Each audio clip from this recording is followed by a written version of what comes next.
Hello friends, मी रोशनी yummy food रेसिपीजमध्ये तुमचं खूप खूप स्वागत आहे. चला तर मग आज बनवूया एक हेल्दी असा नाश्ता. तर लगेच आपण रेसिपीला सुरुवात करणार आहोत. आज मी बनवलेले आहे नाचणीच्या पिठाचं घावण. हे बघा किती छान झालेलं आहे की नाही. चला तर झटपट आपण घ्यायचं आहे 1 कप नाचणीचं पीठ आणि त्याच्याबरोबर हाफ क्वांटिटीमध्ये घ्यायचं आहे, अगदी अर्धा कप घ्यायचं आहे दही आणि ते व्यवस्थित मिक्स करून घ्यायचं आहे. व्यवस्थित मिक्स केल्यानंतर यामध्ये घालायचं आहे थोडंसं मीठ. यामध्ये घालायचं आहे 1 ग्लासभर पाणी आणि ते छान असं व्यवस्थित मिक्स करून घ्यायचं आहे. आता तुम्हाला मी दाखवते या पद्धतीनं थोडं थोडं पाणी घालून व्यवस्थित मिक्स करून घ्यायचं आहे. आता हा जो छोटावाला ग्लास आहे, एवढं 1 ग्लास भरून पाणी यामध्ये लागलेलं आहे आणि छान ह्याचं एक मिश्रण व्यवस्थित तयार झालेलं आहे. तुम्हाला कन्सिस्टन्सी दाखवते. हे बघा छान झालेलं आहे की नाही कन्सिस्टन्सीसुद्धा.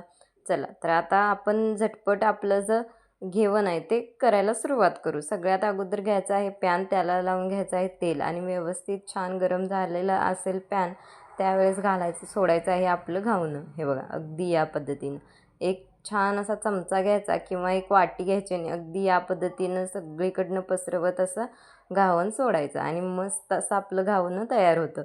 जे वरती आता हे पीठ दिसत आहे की नाही पांढरं, त्याचा कलर कसा चेंज होतोय बघा.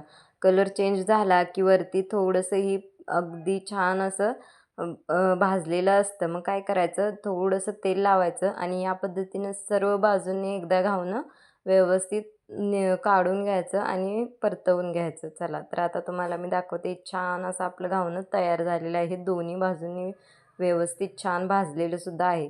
चला तर मग ही रेसिपी कोणाकोणाला आवडली ते कमेंटमध्ये कळवा आणि माझ्या चॅनलला लाईक, शेअर आणि सबस्क्राईब नक्की करा.